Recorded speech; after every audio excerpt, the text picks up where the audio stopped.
প্রিয় ভাই বোনেরা, আপনাদের সাথে আমি 18 বছর ছিলাম। বিভিন্ন সময়ে বিভিন্ন অনুষ্ঠানে অনেক মানুষের সাথে দেখা হয়েছে। আপনাদের সাথে বহু স্মৃতি আমার রয়ে গিয়েছে। আপনাদের সাথে বহু দুঃখ কষ্ট আমি শেয়ার করেছি।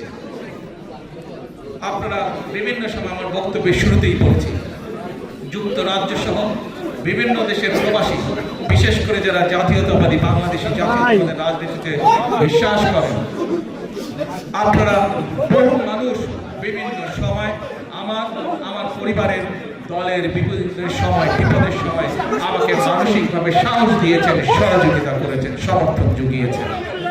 আজকে বিশেষ করে লন্ডনে যারা আছেন, বিশেষ করে তোমরা যারা ইয়াং আছো, ছবি তোলার জন্য পাগল হয়ে যাচ্ছে, প্রত্যেকের কাছে আমার একটি অনুরোধ, 25 তারিখে ইনশাআল্লাহ আপনাদের দয়া আল্লাহর রহমতে আমি দেশে ফিরে যাব।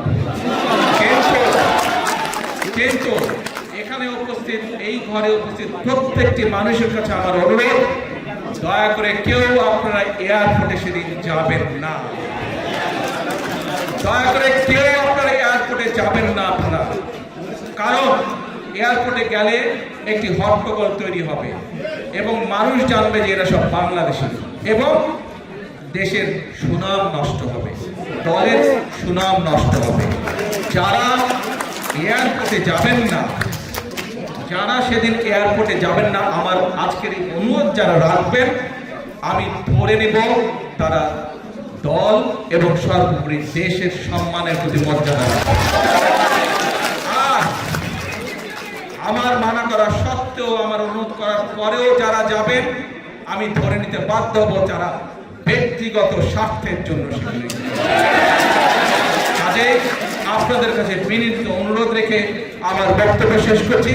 সেই 1.5 মিনিটের ভিডিওটি দেখার অনুরোধ করছি। প্রিয় ভাই বোনেরা, সকলের কাছে দোয়া চেয়ে যাচ্ছি, আপনারা দয়া করে দোয়া করবেন, দেশনেত্রী খালেদা জিয়ার জন্য দোয়া করবেন। আপনাদের সামনে যে পরিকল্পনা তুলে ধরেছি, আল্লাহ যাতে আমাকে তৌফিক দেন, দেশ এবং দেশের মানুষের জন্য সেই কাজগুলো যাতে সম্পূর্ণ করতে। আল্লাহ হাফেজ।